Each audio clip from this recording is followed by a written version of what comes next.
Hello, everyone. Tonight we are deep in the wetlands of a world that no longer exists. The air here hangs like thick syrup, wrapped in the hum of insects and the groans of shifting trees. You can't see the sky. Not really. It's filtered through so much fog and spore dust that everything above you is the color of old bones. And there, barely visible through the mist, something flaps once, then glides backward through the air like a badly rewound tape. You're going to follow it, or, well, try. This bird, if you can even call it that, is extinct now. No one's seen one alive in a few million years. But tonight you're here alone, ankle-deep in mud and ghost reeds, watching it hover tail-first over a marsh that hasn't known time since the continents were still rearranging themselves. Your boots squelch with every step, though in truth you're barefoot. Because in this place, boots haven't been invented yet. You exist in the shape of something ancient and wide-eyed, crouched, low-breath, shallow. So before you get comfortable, take a moment to like the video and subscribe, but only if you really like what I do here. And let me know where you're listening from and what time it is there. Now, turn off the lights, maybe turn on the fan for some soothing noise, and let's get started tonight. The bird is called Anemiornis retrovolans, or at least that's what one PhD tried to name it before it was laughed out of the Paleontological Symposium in Geneva. The bird that flies backwards was too poetic, they said. Too impossible. But you're seeing it right now, aren't you? There it is again. A flicker in the sky shaped like a cross between a hummingbird and a miniature Archaeopteryx wings, pulled tight and tail steering, like a rudder. Except it's going tail first. You blink, and it vanishes into the pale sky, leaving behind a single feather spiraling to the ground. It lands in the mud beside your foot, glowing faintly with iridescent hues of green and copper. You pick it up. It's warm. Backwards flight isn't unique among modern birds. Hummingbirds do it momentarily when hovering. But this creature only goes backward. No hovering, no forward thrust, just smooth, eerie reverse. And that means it has no idea what's coming. It can only flee the past. Which brings us to the first weird rule of this place if you ever meet something that can't face forward. Don't trust the direction you're walking either. You creep forward, or what you hope is forward, and the marsh changes. You're suddenly surrounded by stilt-like roots, some thick as your arm, others sharp as spears. A crumbled egg lies cracked open near a puddle. Something hatched here not long ago. The inside of the shell glistens like pearl. You step over it carefully. Your reflection in the water is that of a creature with too many teeth. The air smells of wet iron and cinnamon fern. Somewhere far off, a mammal yelps and is promptly silenced. You crouch, heartbeat syncopated with the distant flapping above. That bird, let's just call it Retro, is circling again, searching for something it's already passed. Or maybe it's avoiding something it hasn't yet noticed. Historians still debate whether the bird's strange flight pattern was intentional or a result of faulty development. Was it adaptive? A fluke? There's no agreement. Some fossil records show tail feathers with aerodynamic ridges facing the wrong way. Anatomy designed for reverse motion. Others just think it was a joke played by evolution, like giving T-Rex those tiny arms or making camels forget how to swim. Still, Retro survived for millions of years, which means its backward glide wasn't useless. It worked. It worked too well. You stop under a half-collapsed log coated in glow mold, watching the mist part as Retro reappears lower now. The way it moves is wrong. Not disturbing, just disorienting, like watching someone moonwalk over quicksand. It flaps once, then coasts tail first over a patch of swamp lilies. Its neck cranes forward, but its body drifts the other way, like it's chasing a smell, not a sight. And here's your authoritative historical fact. For the night, some paleobotanists believe this region during the mid-Eocene was home to more than 40% of the world's plant-bird mutualisms. Translation birds pollinated everything. They were flying feathered bees, basically. But Retro probably didn't pollinate much.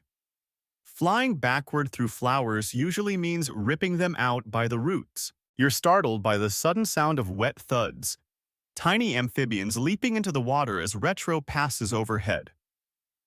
A small one jumps straight onto your shoulder, then off again, leaving behind a cold smear of slime. Gross, but thanks for the realism. You finally spot where retro lands a dead tree suspended horizontally between two boulders. It's covered in what looks like moss, but twitches when the bird touches it. You're not going to get closer. You don't need to know what that moss is. Instead, you lie flat on the warm mud chin, resting on crossed arms, and watch the bird perch. It ruffles its feathers. There's something familiar about it. Not quite avian, not quite reptilian. Like someone tried to build a crow from memory and got the instructions upside down. And just for fun, here's your off-topic fact of the night. Jellyfish have been found with functioning eyes but no brains. Let that sink in next time someone tells you to trust your instincts. The bird lets out a soft thrumming coo. It echoes through the marsh like a reversed lullaby, and you swear the trees lean back in response. You're not hallucinating. Not yet. Above you, stars begin to shimmer faintly through the mist, though you're not sure if they're moving, or if you're just facing the wrong direction. The next morning doesn't exactly arrive. Instead, the light just fades sideways into a duller version of itself. No sunrise, no golden beams piercing the canopy, just a slow, lazy bleaching of the mist. The air still smells like sleep and the muddy breath of something large that hasn't moved in weeks. Retro is still here. You spot it before it spots you.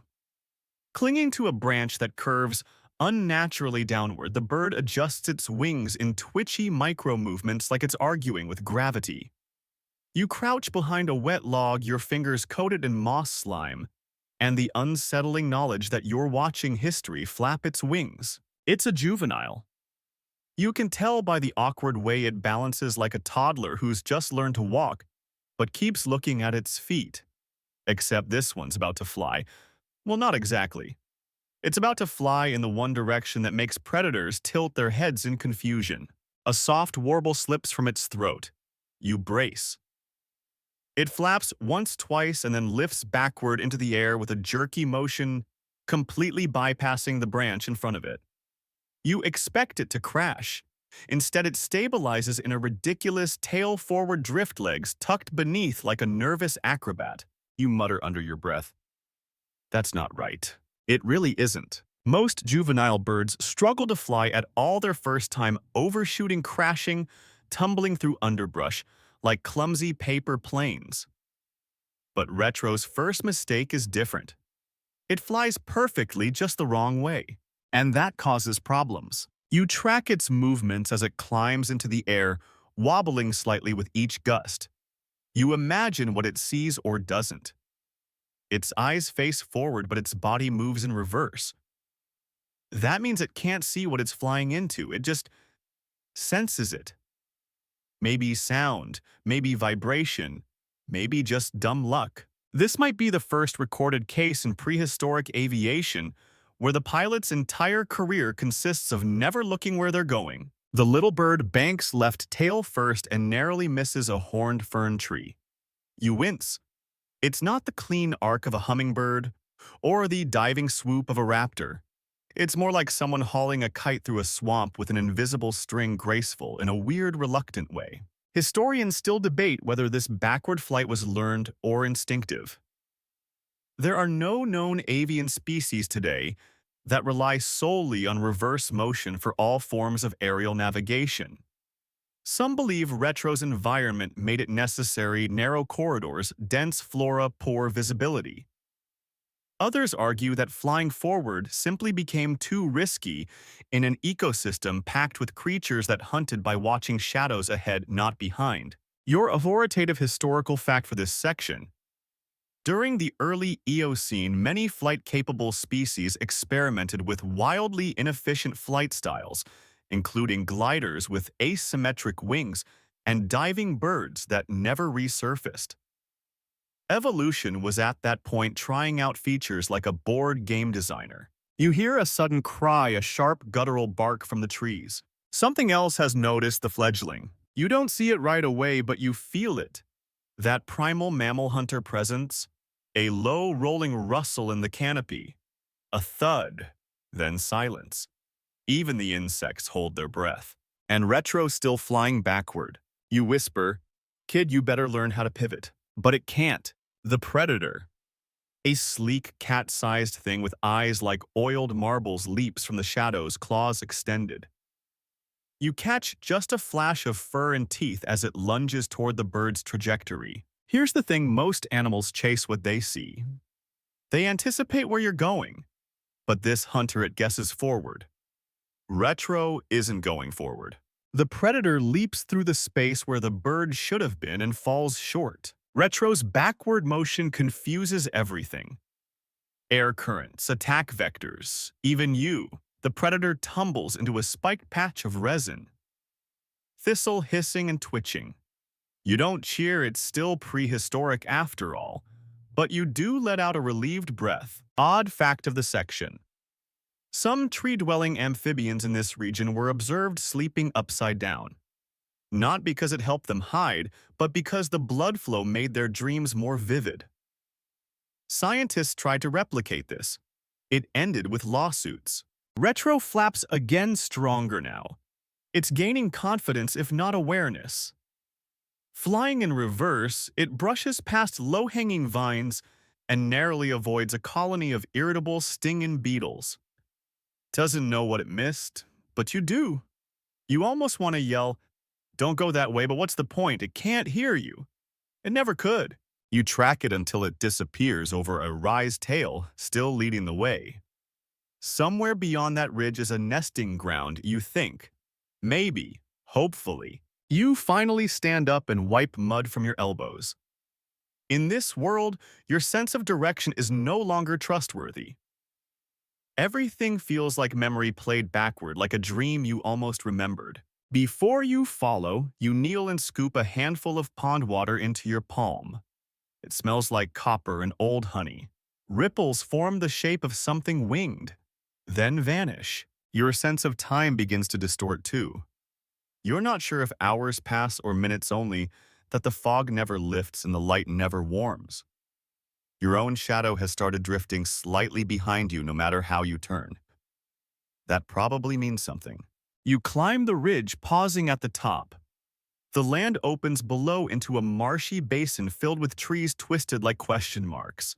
At the far end, a dead log juts over a pond, and there, silhouetted against the dim light, is Retro, preening, like none of this ever happened. Its wings move in small rhythmic strokes forward, then quickly back like it's rehearsing. Preparing.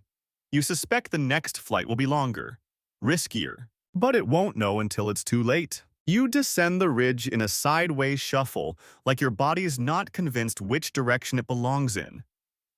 The trees here lean backward, not bent by wind, but by something stranger, like time tried to pull them the wrong way and they just gave in. Ahead, Retro balances on its perch tail to the open air, gazing forward like a bird that believes in the future, which is ironic. Because the nest behind it, wedged between two moss-drenched branches high above the swamp, isn't built for anything coming forward. It's angled wrong, backward in fact. You squint at it, confused. The whole thing is constructed like a mirror image of a normal bird nest. The opening faces the trunk instead of the sky. The foundation is thicker toward the rear. And there's no easy way in from the front. Unless, of course, you land backward, which is exactly what Retro does. With a few awkward flaps and a surprising twist of the hips, it glides backward toward the nest tail, guiding the descent like a probe. It bumps into the branch once, twice, then settles into place like it's been doing this for years. You blink. The physics of it shouldn't work, but it does. Somehow. Here's a historical tidbit. Some modern birds like swifts build nests out of their own saliva on cave walls. Retro. It's built a mossy fortress in a tree split by lightning, and made it accessible only by the equivalent of reverse parking at 30 feet in the air. That's dedication, or bad luck. Historians still debate whether this architecture was defensive, environmental, or just deeply confused. Maybe they nested this way because it helped avoid predators who expected birds to exit facing outward. Or maybe this was the only way to keep their weird tail-heavy landings from flipping the whole thing over. You crouch beneath the tree just out of sight. Every few seconds, Retro peeks out scanning the swamp, with those forward-facing eyes while its back is wide open to anything. It trusts the wind. That's dangerous. You know what's also dangerous climbing, but you do it anyway. The bark is slick with algae and lichen.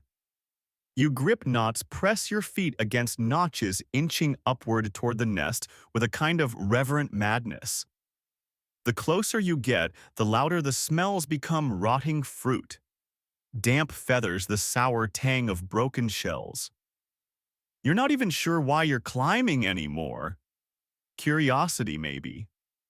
Or the kind of irrational impulse that makes people open crypt doors in horror movies. At last, you reach a branch level with the nest and freeze. Inside, tucked between soft layers of leaf padding and the remains of a beetle feast, are 3 pale oblong eggs. One has a crack. The other 2 shimmer faintly with iridescence, just like the feather you found. The cracked one twitches. You lean in. The crack deepens. A sound follows, soft, high-pitched like air being let out of the wrong end of a flute. Then a sliver of eggshell peels away, and a tiny sodden creature pokes its head through. Its beak is the wrong way. No, wait, it's everything else that's wrong. The beak curves backward, and its head lolls in the direction opposite its wings.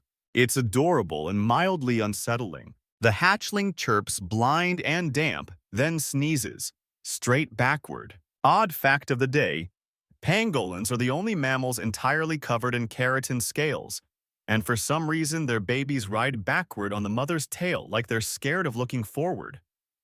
Maybe evolution just likes the view in reverse. Retro, the adult, shifts in the nest to help the hatchling.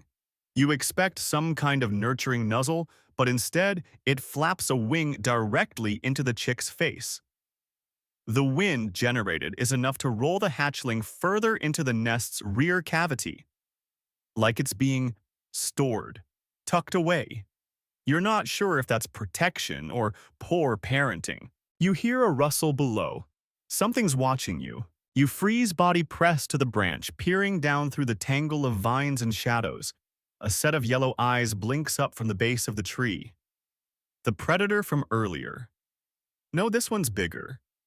Slower, more deliberate. A reptile, maybe, or something that hasn't decided what phylum it belongs to. It doesn't climb. It waits, watching, calculating. You remember the nest's positioning, facing inward. A place designed not just for landing backward, but also for seeing what's already happened. Maybe these birds didn't just move in reverse. Maybe they live that way. The hatchling sneezes again, startling you. You shift, and a twig snaps underfoot. Below, the watcher hisses. You begin to descend slowly, deliberately, pretending you're not delicious. The bird above makes no move to protect you. It's focused entirely on the nest tail feathers, splayed wide eyes unblinking. You hit the muddy ground with a quiet splash, and the eyes vanish into the underbrush. Either it's lost interest or it's circling. You decide not to wait. As you retreat, you glance back one last time. The nest now holds 2 hatchlings, the second is broken free, and this one doesn't seem to have eyes at all. Just featherless sockets and a neck that twitches like a broken clock hand. Not all evolutionary experiments succeed. Some just get published in the strangest footnotes. You trudge through the shallows, the image of that backward-facing nest burned into your brain. Everything about this creature says it was never meant to move toward the future. It was born looking behind, survived by glancing past, and nested in the remains of what had already happened. You wonder what that says about you. The deeper you go, the quieter everything becomes. Not silent, just slower. The insects still buzz, but their rhythms feel stretched like someone played the soundtrack at half speed. You push through low-hanging ferns, slick with dew and ancestral pollen. Your hands damp and beginning to smell like sour herbs. The canopy thickens. The air presses in. And that's when you hear it, a guttural bark followed by the shrill screech of something airborne and panicked. You drop flat. Through the veil of vines ahead, you watch it unfold, a predator stalking Retro. This time it's a different bird. Another Retro, perhaps older. Its feathers are ruffled, iridescence dulled by what looks like injury. One wing drags just slightly as it hops along a root like it's pretending to be strong, but it isn't. Not really. And behind it, tail swaying like a cat's idea of poetry, comes the predator. Not a reptile. Not a mammal. Something in between, low slung with limbs too long for its body, and eyes set so far apart it has to tilt its head sideways to focus. The Retro doesn't see it. Of course it doesn't. It never turns around. Instead, it lifts, suddenly flaps twice, and sails backward through the air in a lopsided arc, almost elegant, except for that one dragging wing. You hold your breath. The predator leaps and misses. Because here's the trick. Retro doesn't fly in the direction predators expect. Evolution usually favors animals that escape forward. Rabbits bolt. Birds burst out of underbrush. But Retro's trajectory ruins the predator's instincts. It always moves against the guess. This one gets away barely, its tail feathers clipped by a claw. It spirals, regains balance, and lands hard on a fallen log coated in puff fungus, which explodes in a cloud of yellow dust. The bird coughs. Yes, coughs. It's weirdly mammalian of it. The predator circles but doesn't follow. You suspect it's encountered these birds before and has learned the painful lesson, never assume direction equals intent. Historians still debate whether Retro's survival relied more on flight or confusion. Some argue that the mere act of flying backward caused enough chaos in the food chain to reduce predation significantly. Others think predators eventually figured it out, and that's part of why Retro went extinct. The theory goes, if everyone knows your trick, it's no longer a trick. You carefully make your way closer, crouching behind a fan-shaped plant that smells like pickles left in the sun too long. The wounded Retro ruffles its feathers and one falls free. You're not sure if it's shedding stress or just molting in the wrong season. Here's your authoritative historical fact. The fossilized stomach contents of early carnivorous birds showed that they often consumed other birds. Avian-on-avian predation is not new. It's just rarely this theatrical. The Retro starts to preen. Its head twists at impossible angles as it tries to reach the wing it injured. Each motion is fluid but reversed, like watching someone button a shirt from the inside. And here's your off-topic fact of the day. There's a species of jellyfish that can revert to its polyp stage after adulthood, essentially aging backward. It's called Turritopsis dohrnii. So yes, time has always been more of a suggestion than a rule.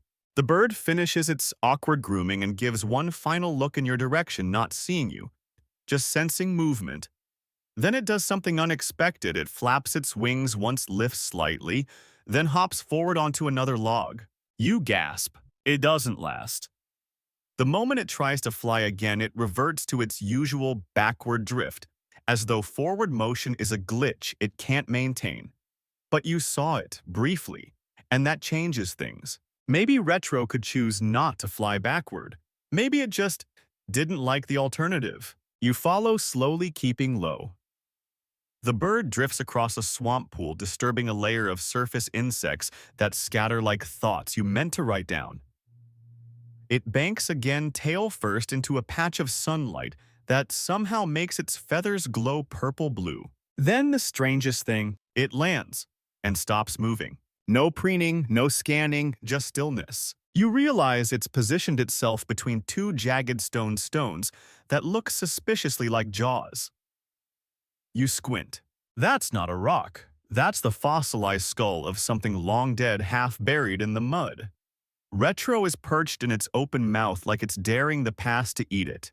You're not sure if it's brave or just tragically unaware. The bird closes its eyes, and the predator from earlier, still watching, but it doesn't move. It's seen this before, perhaps. It knows better. You back away slowly. This isn't your fight. It never was. Later, as you rinse your hands in a stream that gurgles like it knows secrets, you can't stop thinking about that moment. The bird choosing stillness, choosing to face nothing, choosing not to turn around. You wonder what it would take in your life to face forward. The next retro you find is hungry. You can tell by the way it glides over the swamp, its neck stretched forward, beak slightly open like it's tasting the air for answers. It moves in those same jerky tail-first arcs, scanning nothing ahead because nothing ahead is ever truly useful. It's what's behind that matters. You perch low on a rock ledge, watching from above. Below, the swamp teems with life clouds of midges, swirl in drunken loops, water skaters, flicker like skipping stones, and somewhere nearby, something small is being loudly eaten by something slightly larger. Business as usual. Retro flaps once, then hovers tail back. Beak. Forward, wings quivering. It senses a pocket of insects up ahead well behind for us and begins its feeding run. The bird flies backward through the swarm, mouth slightly open, catching what it can without ever seeing what it's eating. It looks ridiculous, like a Roomba set to predator mode. But it works. Bugs vanish in little snaps of air and beak, and the bird never once pauses to aim. You squint. It's eating in reverse, you murmur. And here's your authoritative historical fact. Some birds today, like swallows and swifts, feed while flying. But retro takes that up a notch by feeding while gliding backward through insect clouds, relying on airflow and memory, not sight. It's like eating dinner by walking backward through a buffet with your mouth open. Historians still debate whether this feeding method was sustainable long-term. Some theorize retro must have evolved a hypersensitive tongue or olfactory receptors along the roof of its beak to sense food as it passed through. Others claim it was simply luck, dumb hungry luck over millions of years. Meanwhile, you just sit there watching a bird that eats like it's trying to avoid commitment. It finishes its run and does a lazy loop, the prehistoric equivalent of licking the plate. Then it circles back around. But instead of trying the same swarm again, it moves lower, trailing its feet through the shallows like it's searching for something else. You follow, keeping low. At one point, you slip and land with a squelch in the mud, disturbing a group of frogs that scatter with tiny honks. Retro doesn't flinch. It either doesn't hear you or doesn't care. Possibly both. It lands in a clearing of reeds and steps gingerly forward, which for retro still feels backward. Its head tilts, then dips, and it pecks once at the mud, pulling up a struggling invertebrate that looks like a living question mark. Odd fact, in some parts of the world, earthworms can regenerate if split, so long as the damage doesn't happen to the wrong end. Just something to consider next time you feel like you've been cut in half emotionally. Retro gobbles the worm down with a backward toss of the neck, and you catch a clear view of its tongue. A strange, split-ended thing that flicks up like a grappling hook. Definitely not built for elegance. Then comes the sound, sharp, echoing clicks. Not from the bird, from the water. You freeze. The bird doesn't. A ripple surges from the swamp's center. You don't see what makes it. You feel it, a dense vibration in the air like someone dragging a cathedral bell through a pond. Retro hears it too, but doesn't flee. Instead, it lifts off in its usual backwards flutter, tail feathers scraping a mossy log as it glides just above the waterline. You expect panic, but there's none. And that's when you see it. A giant dragonfly, larger than your arm span, bursts from the reeds like a missile. It's not hunting retro, it's just too large to dodge. Retro smacks right into it backward. The impact sends both creatures tumbling. The dragonfly recovers midair and zips off, but retro flaps wildly, correcting its path mid-fall. It rights itself in the dumbest possible way by flipping upside down and gliding backward upside down until it can twist again. You sit there, mouth slightly open. That shouldn't work. It absolutely shouldn't. But it does. Here's your off-topic fact. Hummingbirds can fly upside down for a few seconds during aggressive maneuvers. Retro seems to have invented it independently except by accident, which arguably is more impressive. You spend the next hour tracking its feeding patterns. It follows no clear route, no circles, no spirals, just zigzagging tail first through different bug clouds, dipping into puddles, pecking once at bark, occasionally swallowing something that wriggles. By the end, it lands on a wide flat stone warmed by filtered sunlight. It puffs its feathers, closes its eyes, and lets its feet go limp. For a moment, it just exists, no flight, no eating, no reverse. You finally exhale. The air shifts again, this time colder. Somewhere in the distance, thunder rumbles. Not loud, just enough to raise the hairs on your arms. You glance up. The sky's gone from pale fog to something heavier. Not dark, just dense, like it forgot how to be sky. Retro doesn't move. Maybe it knows what's coming. Maybe it doesn't care. The storm doesn't arrive so much as it descends like someone peeled the sky loose and dropped it gently over the swamp. You don't see lightning, not at first, but the air begins to hiss a rising whine like a kettle that never quite boils. You're crouched beneath a ledge of tangled roots watching as Retro prepares to fly, or rather prepares to reverse into what you already know is a very bad idea. Wings twitch, feathers ruffle, the bird hesitates. You could almost call it thoughtful if you ignore the fact that its tail is pointed directly at a sky that wants to eat it. And here's your historical fact. Some prehistoric storms carried more electricity than anything we've seen in recorded history. Scientists suggest ancient volcanic activity supercharged the atmosphere, producing thunderheads with cloud-to-ground discharges that lasted seconds, not flashes. Basically, prehistoric lightning didn't mess around. You watch Retro lift off into the churning gray tail first, as usual. It flaps hard, buffeted instantly by a downdraft. But it doesn't stop. It keeps flying backward into the thickening storm. Don't do it, you whisper, but of course it does. As it rises, the wind kicks up harder. Leaves fly in chaotic spirals. Insects vanish. Even the swamp begins to shift ripples, skating backward across the surface as gusts blast the water into little peaks that hiss and collapse. You cling to a root, the bark slick with rain that hasn't even started falling yet. Retro banks left tail first trying to climb. It's not graceful. The wind pushes, shoves, tests its balance. The bird flaps harder, overcompensating. You can almost see the strain in its wing joints stretched like ropes pulled too tight. It gains altitude only barely and disappears into the low belly of the clouds. This would be the moment in any other story where it disappears forever. But not tonight. It reappears 10 seconds later, lower, this time tumbling in reverse, flapping in a panic. The storm's already decided it's staying, and Retro's the only one still trying to leave. It whirls through a funnel of debris, leaves bits of moss, one unfortunate frog, and regains control just enough to hover near a half-dead tree. Historians still debate whether Retro had storm instincts. Some species today can detect barometric pressure shifts and will roost before bad weather hits.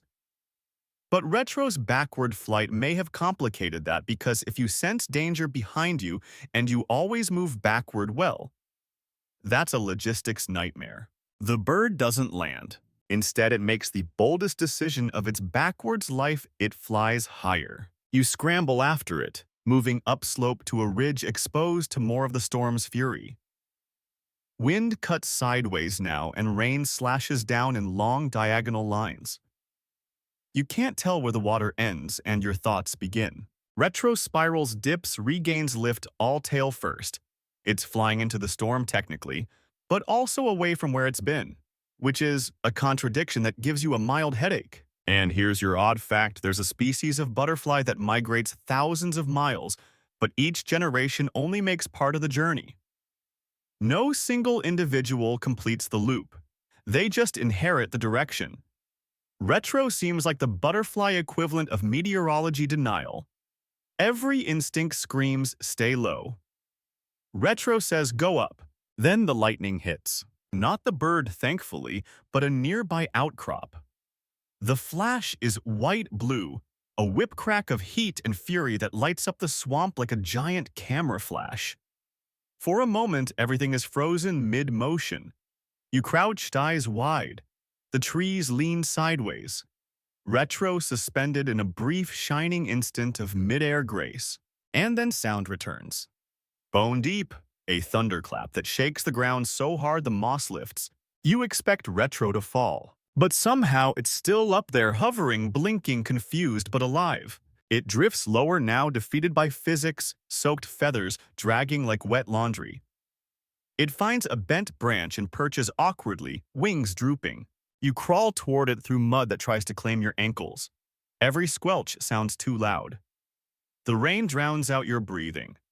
You stop just short of the bird. It sees you, actually sees you this time. Those dark, clever eyes blink slowly once, twice.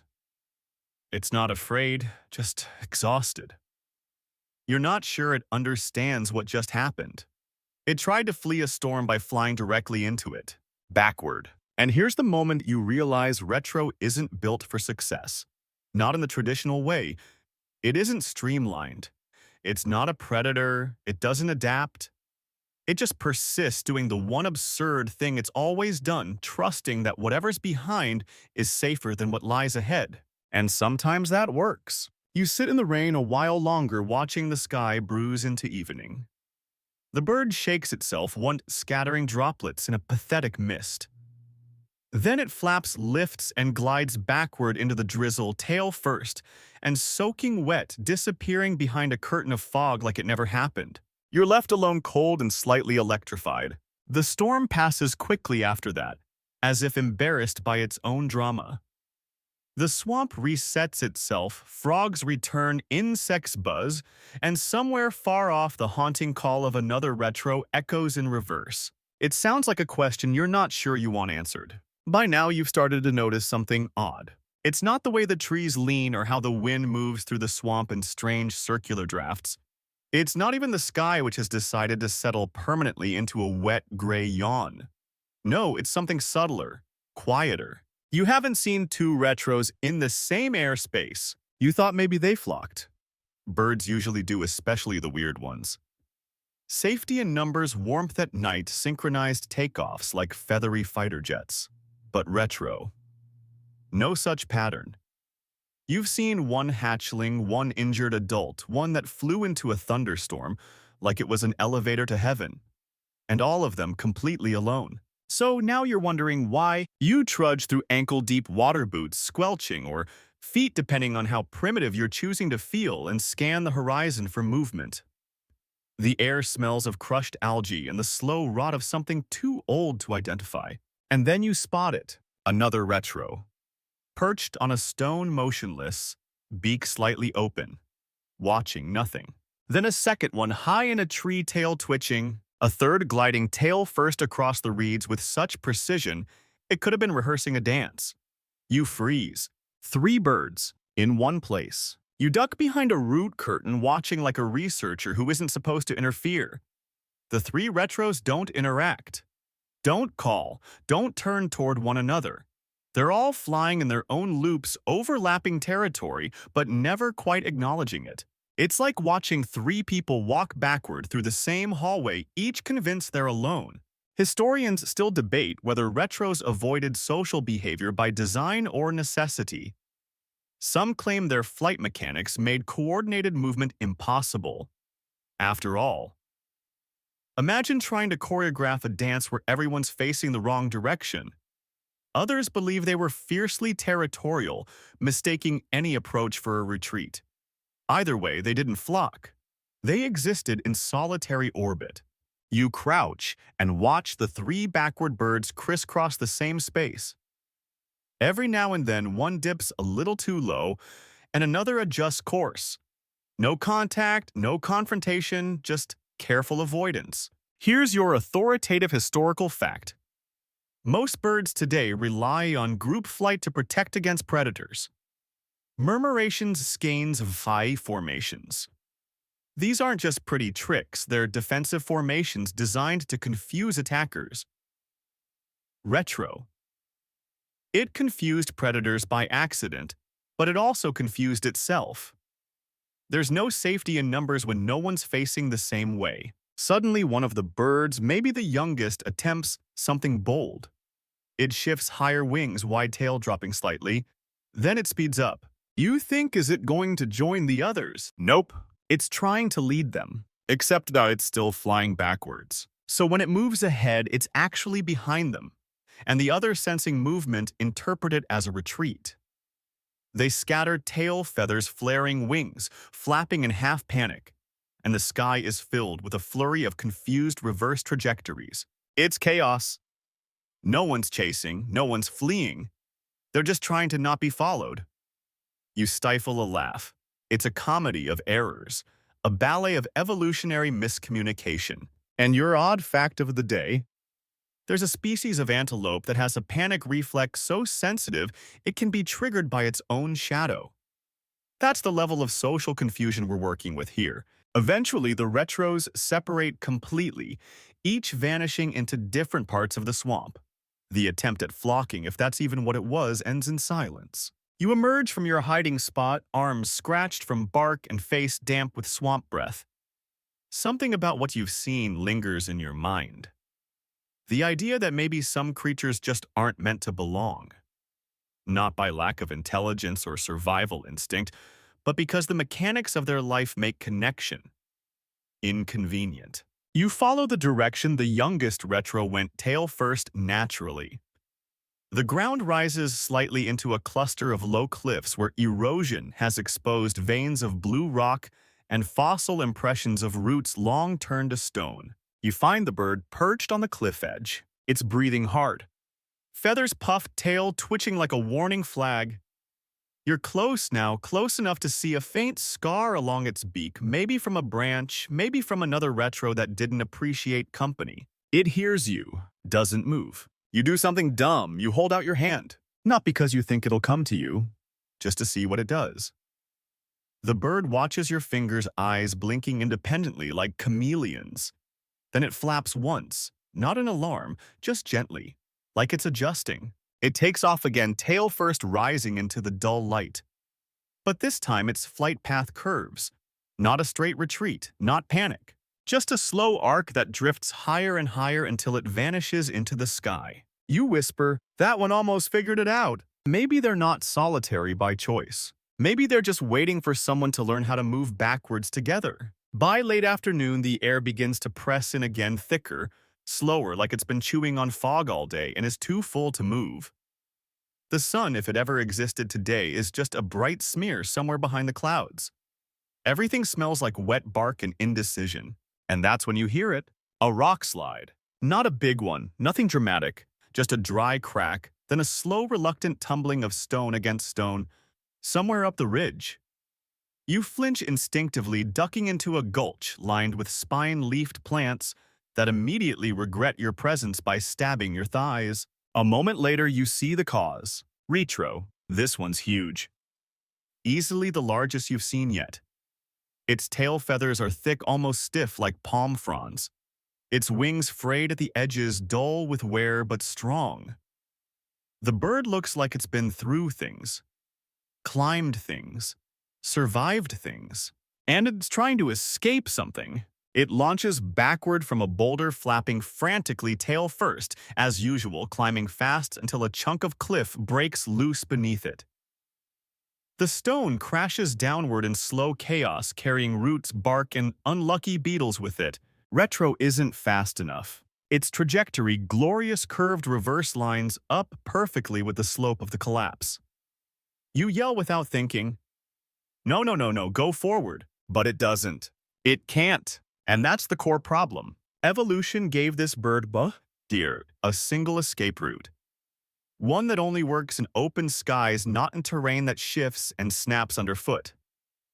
The bird reverses with perfect poise right into the path of falling debris. One rock clips its wing, another grazes its side. Retro spirals.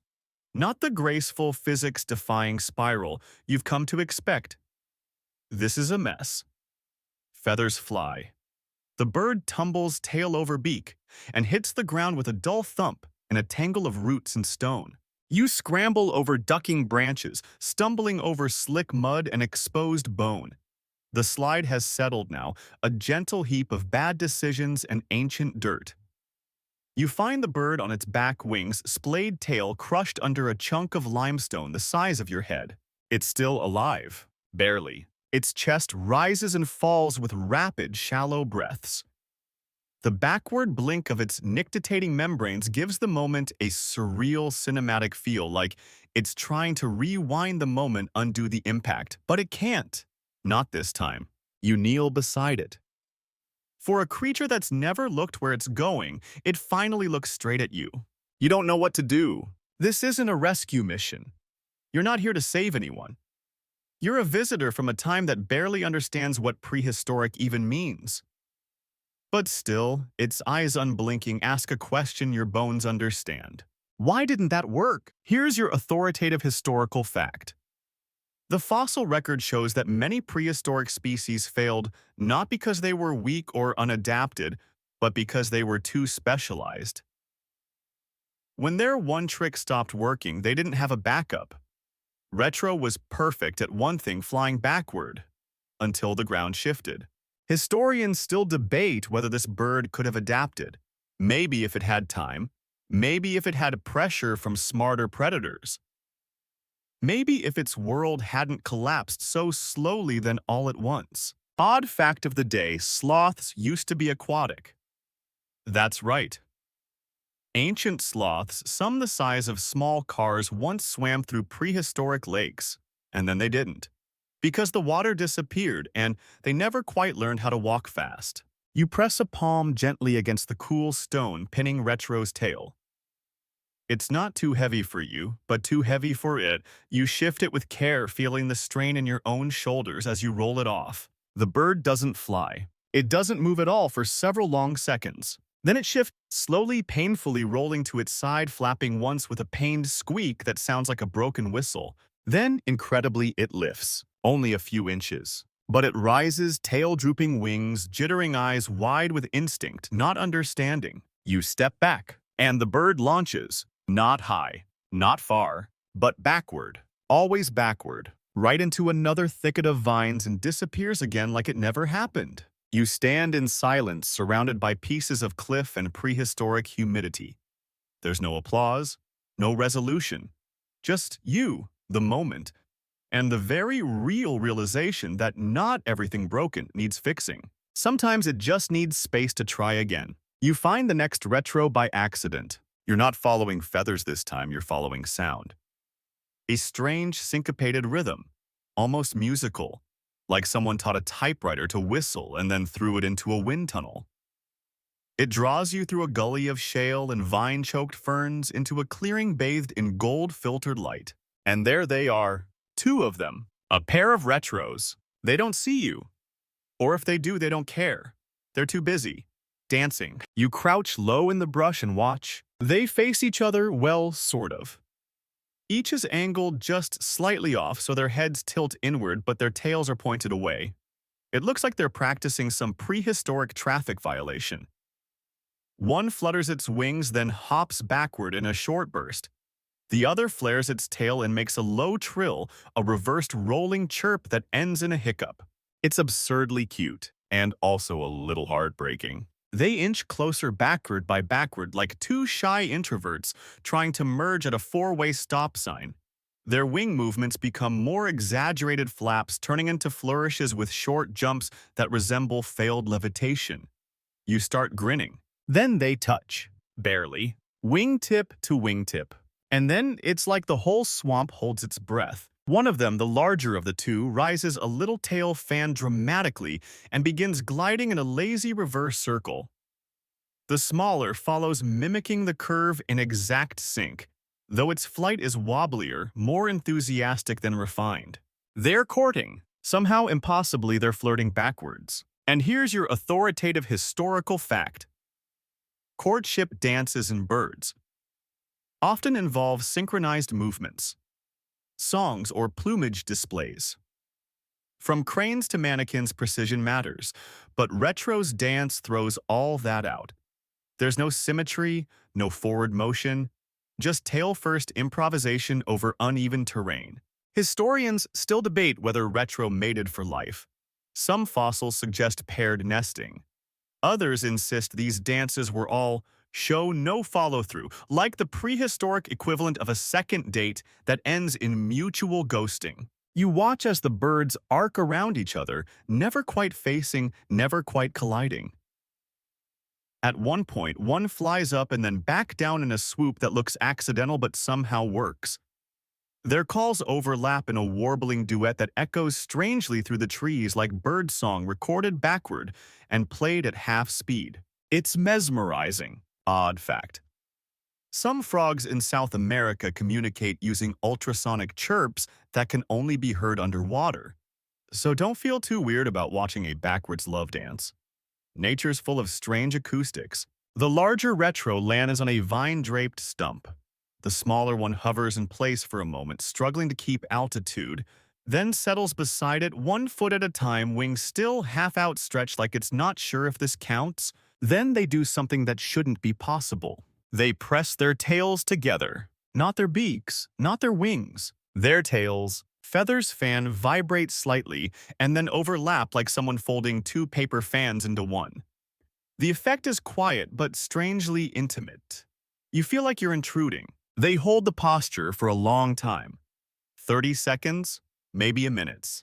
Then slowly, with a kind of ceremonial stillness, they pull apart. No kiss, no burst of feathers, just separation like magnets turned the wrong way. And without warning, the larger retro lifts off again tail first and disappears into the canopy. The smaller one watches it go and doesn't follow. Instead, it fluffs its feathers, looks around as if suddenly aware it's alone, and lets out a quiet chirrup that sounds like a sigh played backward. You stay still. There's something undeniably familiar in that moment. The hesitation, the silence. The question of was that real? The smaller retro hops to a branch, then lifts into the air backward, as always gliding not away from the scene but right back over where the other bird had flown just moments earlier. Like retracing steps or refusing to forget. You sit back letting the moment fade. Maybe retro never flew in flocks because even its closest moments with another creature were fleeting. Glanced. Overlapped, but never fully joined. That's the cost of reverse. You only see what you're moving away from. You take one final look at the clearing. The leaves shift in the breeze. The air smells faintly of sour nectar and damp moss. The sound of wings fades above. And in your chest, a small ache takes root. You whisper, some dances aren't meant to end together. You stumble onto the skeleton completely by accident. One moment you're wading knee-deep through mud that smells like spoiled bananas, and the next, your foot sinks into something hollow. You freeze already imagining a nest of ancient snakes or a carnivorous plant with a taste for nostalgia.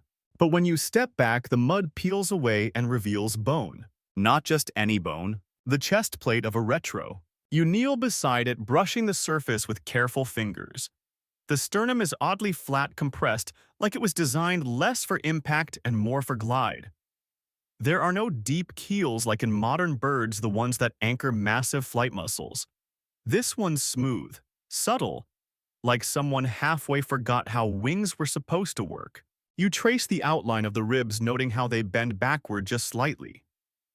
It's like the whole skeleton was built in reverse every curve, pulling away from the forward motion that never came. And here's your authoritative historical fact. Most birds have a pronounced keel on the sternum to support powerful forward flight. Retro's fossils show a reduced keel and elongated coracoids, possibly adapted for sustained hover or reverse thrust. Basically, they were built like flying anchors. Historians still debate what that means. Was retro evolving towards something stranger? A new kind of bird that didn't need to chase the horizon? Or was it the last chapter in a failed experiment? A detour down an evolutionary alley with no exit? You sit back and look around. The body wasn't buried. It was left open, cradled in ferns. Maybe it fell, maybe it stopped flying, or maybe it just gave up and let time catch up.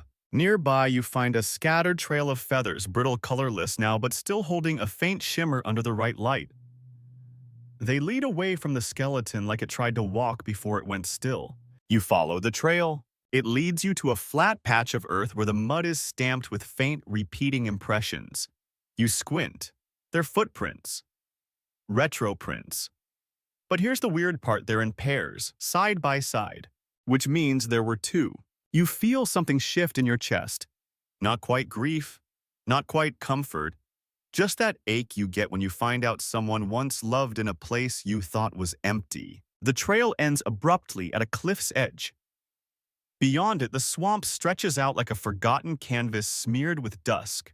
And there in the sediment are more bones. A second skeleton, smaller, curled. Facing the other one, you crouch, feeling like you've interrupted something sacred. They didn't die flying, they died facing each other. Or at least, the retro version of it. Tail to tail, chest to horizon, neither looking forward, neither looking back, just staying. Odd fact of the day. In the high Arctic, some bird species will enter torpor during lean seasons, slowing their heartbeat to almost nothing, appearing dead, while actually surviving the impossible. Maybe these two tried that. Maybe they got tired. Maybe torpor turned into never waking up. You look back at the trail. It's clear now. One of them was already gone. The other tried to walk, to catch up. But walking isn't what retros do. They weren't built to move on the ground. Their feet are stubby, made for clutching branches and maybe doing tiny hops at best. They tried anyway. And here's your odd academic phrase of the day. Intentional inefficiency. Some scientists argue that species like retro reflect an evolutionary willingness to not improve. To keep doing the one thing they're good at, even when it stops making sense. You sit on the cliff's edge, legs swinging, eyes scanning the sky. There are no retros above, just clouds, shadows, a gust of wind that smells like rain and old feathers. You lie back, arms spread, staring up into the gray.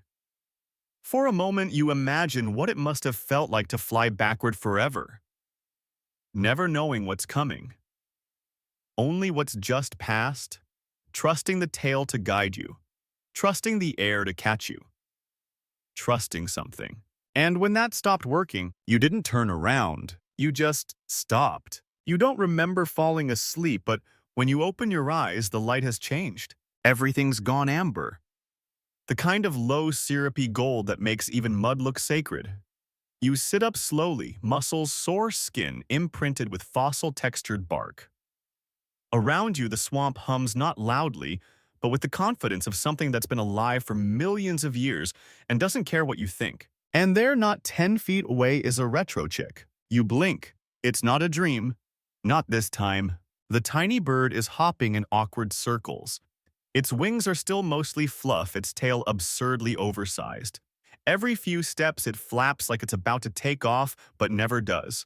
Just hops. Hops again. Then falls over dramatically, feet in the air. You want to laugh, but you stay quiet. The chick chirps a high, hiccuping peep and flops back upright. It looks around as if expecting someone to applaud. No one does. It tries again. Flap, hop, stumble. You watch, heart caught somewhere between amusement and concern. Because here's the thing. This little bird isn't trying to fly backward. It's just trying to figure out how flight works. And that's new. Every retro you've seen so far flew backward without hesitation, like the whole species was born with reverse as the default setting. But this one, it doesn't know yet. And here's your authoritative historical fact: in most birds' flight behaviors are a mix of instinct and practice. Fledglings learn to fly through repetition, encouraged by parents or driven by necessity. If no one shows them how sometimes, they never learn. Which leads to a strange thought. What if this chick doesn't want to fly backward? What if it doesn't? You watch as it pauses, eyes locked onto a low branch. It crouches, tail feathers twitching. You hold your breath. It flaps and jumps forward, barely an inch off the ground, just enough to say, "I tried." But it was forward. The landing's terrible. It face plants in a puddle and lets out a tiny indignant chirp. But still, the direction was undeniable. Historians still debate whether Retro's backward flight was genetic, environmental, or socially learned.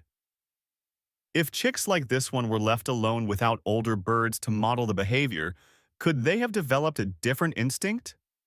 Was flying backward ever a choice or just the only trick they knew? You move slowly, circling to a better vantage point. The chick shakes off the puddle and tries again. Flap, hop. A little more air this time, forward again. It's working out how wings relate to ground, how effort becomes motion. And with each attempt, it seems slightly more confident. Not in reverse, not yet, maybe not ever. Then a shadow passes overhead. Your breath catches. It's an adult Retro. It glides into the clearing with silent grace, tail first, as always coasting low before landing beside the chick. The little one peeps excitedly, bouncing in place. The adult watches silently, then flutters its wings, once demonstrating. Backward. The chick tilts its head, then mimics. Also backward. You feel something in your chest give a quiet sigh. Of course, it copies. It doesn't matter what instinct was starting to form. Once a teacher appears, the lesson changes. Flight isn't just movement, it's inheritance. The adult Retro gives another flutter, this time lifting slightly. The chick follows, not gracefully, not with precision, but yes, this time it flies. Backward, and for the first time it works. The air catches it. The angle is right. The chick flaps and glides 3 feet before tumbling into a clump of fern. The adult trills once proud, or at least satisfied, and joins it. Odd fact of the day: baby goats can climb cliffs better than adult humans within hours of being born. Coordination isn't just biological, it's rehearsed. You sit in silence as the birds regroup. The adult preens the chick once, just a light nuzzle of the beak.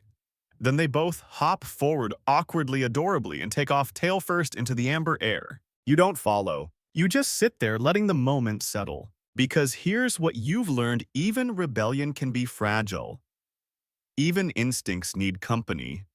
And sometimes, even the ones who might have chosen a new path will turn around the moment someone they love shows up behind them, even if it means flying the wrong way forever. You're deeper into the wilderness now, where the swamp fades into open rock. The trees thin. The air shifts. What was once a chorus of buzzing insects becomes stillness, punctuated only by the occasional drip of water from a mossy overhang. The land here feels older. Not in a dramatic, fossilized way, more like an old person who stopped talking years ago but still watches everything. That's when you see them. Feathers. Hundreds of them. They're not scattered randomly. They form a line. A looping spiral pattern etched into the dust like a trail left by something hesitant. You crouch beside the nearest one. It's brittle, with the faintest shimmer of metallic green along the shaft. Still beautiful even now. You follow the path. Each feather is placed or left precisely. Some have faded. Others are lodged in cracks.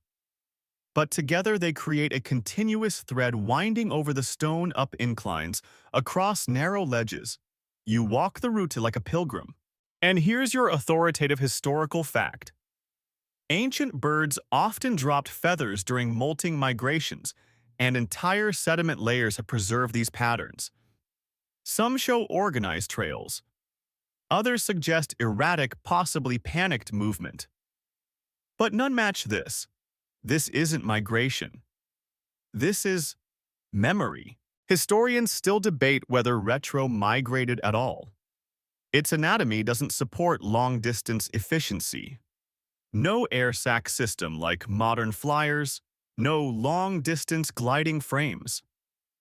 And yet, here's a feathered trail leading across desolate rock, like someone trying to write a goodbye in pieces. The strangest part? The trail doubles back on itself. Not once, multiple times. At first you think maybe it was two birds, or confusion. But the spacing, the slight curve of each print where it sinks into soft patches of sediment, it's the same bird, following its own path. In reverse. Odd fact of the day. Some whales, yes, whales have been documented doubling back during migration to revisit places they've already passed. Scientists think it might be memory, or confusion, or maybe homesickness. Animals retrace more than we know. You stop where the feathers form a near circle. Here, the stone is smooth, polished by time and erosion. But there's something else. Impressions. Faint ones. Wingtips, talons. The shallow drag of a tail feather in retreat. You realize you're standing in a kind of natural amphitheater, bowl-shaped and quiet. The wind barely touches it. It's as if something came here often. Again and again. Landed, rested, flew, returned. Maybe this was a mating ground, or a place to die, or both. You sit in the center. From here, the feather trail looks like a spiral galaxy curled inward instead of expanding outward. You trace it with your eyes until your vision blurs. And then you hear it, a whisper. Not speech, not even bird song, just a soft rustle like wind over feathers echoing off the rock. You turn. A retro, not far. It's perched on a pillar of stone looking, well, not at you, but near you. Its feathers catch the light, that same tired shimmer, like it's not trying to impress anymore. It doesn't move, doesn't fly. You stand slow and silent. It blinks, just once, and then it turns. You expect it to fly backward. It doesn't. It walks. Tail first, of course, but on the ground. Slowly, deliberately, as if retracing steps it made long ago. It moves along the feather path, following it precisely like a ghost retracing its own memory. You follow at a distance. The bird loops once, twice, then lifts, backwards. Yes, but this time it's less escape, more ceremony. It glides into the air in a wide arc and vanishes behind a ridge. And you're left among the feathers, just standing there wondering how many times it flew this route, wondering what it was hoping to find. Or remember. Or unremember.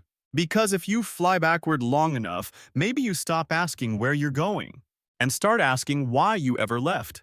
There's a silence that only arrives when something is truly completely gone. You feel it now. No bird song, no rustle, no tail-first flutter in the corner of your vision, just a stillness that seems to press from above and below like the air has been vacuum-sealed around the memory of motion. You walk slowly. This part of the swamp is brittle. The ground crunches underfoot, not mud, not stone, but dried vegetation bleached by time. Nothing grows here now. It's as if the land gave up, or was left behind. And then you see it, a single retro, alone. It's standing in the middle of a clearing ringed by dead trees, looking uncertain. Head up, eyes alert. Wings tucked in tightly. No injury, no panic. Just the posture of something that doesn't realize it's the last of its kind. You don't move, neither does it. The bird flaps once almost casually and lifts into the air. Tail first, of course. It circles once, then twice, then glides to a low perch on a crooked tree that looks like it's about to fall over and just hasn't decided how. It calls, not loudly. A soft hiccuping warble, high-pitched and hopeful. Then it waits. No reply. It calls again. Waits longer. Nothing. And here's your authoritative historical fact. Extinction doesn't usually happen with fireworks. It's not comets or lava flows, not all the time. Sometimes it's just one individual left, still doing what it's always done. Calling, waiting, not knowing that there's no one else left to answer. Historians still debate when exactly retro vanished. The fossil record ends abruptly in some places, gradually in others. Some believe they were pushed out by smarter flyers, better foragers, faster breeders. Others think they just lost their world 1 inch at a time until only silence remained. Odd fact of the day. The last known Tasmanian tiger died in captivity in 1936. It paced the enclosure for days looking for the mate it couldn't smell anymore.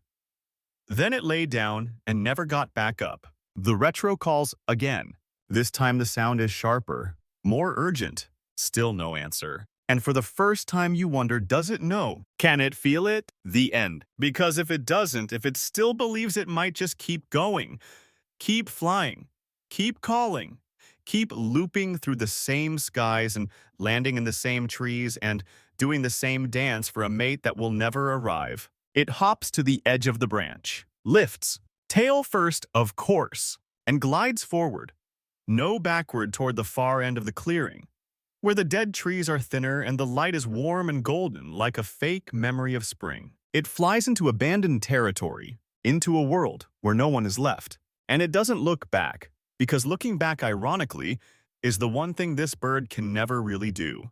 You watch until it's gone. Then you step into the clearing. There's no trace of the others, no feathers, no old nests, just dust and long shadows. You stand there for a while, listening. Nothing. That's how extinction usually sounds. Just nothing. You sit on a stone and let the quiet grow. It doesn't press against you. It doesn't scold. It just is. And somehow that's worse. Because the bird was right there. And now it's not. You exhale slowly. Because it's hard to mourn something that didn't know it was saying goodbye. You start seeing the fossils before you even realize they're fossils. At first, it's just shapes, grooves in stone, odd textures along the cliff face. You think maybe it's water erosion or tree roots long dead. But then one catches the light just right and you stop mid-step. Because it's a wing. Not the bone, the impression. Perfect, fanned, pressed into the sediment like someone had laid a retro down carefully and whispered, "Stay." You run your hand across it. The stone is cool and rough, but the pattern is unmistakable. Each feather is etched like calligraphy curved slightly to the left. You can almost feel the movement frozen mid-beat. And it keeps going. You follow the impressions as they stretch along the canyon wall. It's a trail, not one bird, but many, layered, interwoven, some overlapping, others isolated. And what's strange is the orientation. They all face the same way, backwards. Each fossilized trace shows flight paths heading not toward freedom, not toward food or shelter, but backward into what must have been sheer cliff at the time. You squint at the lines confused. Then it hits you. They weren't flying into walls. They were leaving something. And these fossils, they're reverse shadows. Echoes of motion preserved in a timeline running opposite yours. Here's your authoritative historical fact. Fossilized flight paths are incredibly rare. Usually bones survive better than air patterns, but in a few miracle cases, like in certain fine-grained sedimentary basins, wingbeats can be preserved like footprints in ash. This wall, it's a library, and you're walking through its last chapter. You find one set of impressions that ends abruptly, just stops. No signs of struggle, no predator tracks, just gone. The final beat of a creature that flew backward into the quiet and never touched down again. Historians still debate whether these birds died in flight. Some believe they found high perches and simply stopped returning. Others argue that certain retro species might have flown until their bodies failed, gliding backward us until the wind gave out. Odd fact of the day. There's a species of mayfly whose adult life lasts only 5 minutes. They emerge flymate and die all in less time than a TV ad break. You find more impressions. One trail loops. Literally, a retro that seems to have circled the same area dozens of times, its wing traces layered like tree rings. Maybe it was lost. Or maybe it just couldn't leave. Maybe that's the most retro thing of all, not escaping, but staying in motion long enough that it feels like escape. At the top of the canyon, you find something different. A full imprint, body, wings, tail, head slightly turned. The pose is peaceful, like it landed rested and never moved again. You sit beside it, your back to warm rock, your shadow falling just short of the stone bird. You don't speak. There's no point. You realize slowly that this is the place they came to end. Not by choice, not in grief, but in pattern. Retros didn't fear flying backward, but they may have never known how to stop. You stare at the fossil, at the tiny details quills etched into limestone, the faint arch of a rib, the ghost of a foot. And here's the truth you didn't want to say until now. You miss them, not because they were majestic, not because they were strong or fast or even particularly smart, but because they were strange. They did one thing, one absurd, improbable, stubborn thing, and did it again and again until the world changed too much to let them keep doing it. And then they were gone. You close your eyes and listen. For wind, for wings, for anything. But the canyon is quiet, and somewhere etched in the stone beside you, a backward wingbeat curls into a final breath. You return to the place where it all started. Not literally, not the same tree, not the same swamp, not even the same retro. But something about this part of the world feels familiar now, like the map in your head has started to draw itself backward. You walk without needing to look. You stop without needing to think. You're moving through memory that isn't yours. And then you hear it. Not a call, not a wingbeat, but wind. A strange kind, steady, deliberate. Not rushing forward like a storm, not falling down like rain. Just moving back like the whole sky is exhaling in reverse. You sit down beside a cluster of ancient reeds. Let the sound soak into you. It's not trying to scare you or lull you. It's just there. A whisper of movement, a backward echo, like the air remembers. You close your eyes, and in that darkness you see it. A bird gliding silently tail first across a silver-lit sky. A world that never punished strange choices. A flight that didn't need to arrive anywhere just to keep going to stay aloft long enough that something felt like meaning. The image fades, and you're left with the silence again. Here's your final authoritative historical fact. No other bird, extinct or alive, has been found with the same flight pattern as retro. It stands alone in the fossil record. A blip of evolutionary rebellion. A gentle refusal to go where life expected it. Historians still debate whether it was a mistake or a miracle. Odd fact of the day. Some mushrooms can glow in the dark not because they need to, but simply because they can. Bioluminescence with no clear purpose existing for the sheer poetry of it. You smile at that, because retro was exactly like that. You stand and brush the dust from your hands. The air around you is heavier now, thicker with the kind of quiet that settles over ruins and old libraries. You breathe it in one last time. No feathers fall, no calls break the stillness, just the wind. You look up at the pale, endless sky, and for a moment you imagine it again, that lonely, beautiful shape gliding across the clouds, flying in the only direction it ever trusted. Backwards. Always backwards. But maybe, just maybe, it knew where it was going all along. The extinct bird that could only fly backwards was never designed for comfort, elegance, or success as we know it. And yet it lived for millions of years by doing the one thing almost no other creature dared to do: retreat as a way of surviving. Across 15 chapters, we trace the life and mystery of Anemiornis retrovolans, from its backward flight and unconventional nesting to chaotic courtship rituals and solitary migrations that may never have been migrations at all. We watch them feed without seeing escape, by confusing their predators, and die by flying tail first into the very dangers they couldn't face. We followed one hatchling that almost didn't learn to fly backward. We watched another retrace its own feathered trail in circles. We listened as the final retro called into silence, unaware it was the last. And all along we found something deeply human in this strange bird's story. Because who hasn't looked back too long? Who hasn't mistaken movement for progress? Who hasn't tried the same thing again and again, hoping for a different kind of air? In the end, retro wasn't built to win. It wasn't even built to last. It was built to glide gently into the past, refusing to face a world that had already moved on. But if you ever find yourself standing still in a quiet moment, if the wind feels like it's moving backward, if the sky bends in just the right way, listen closely. You might still hear it,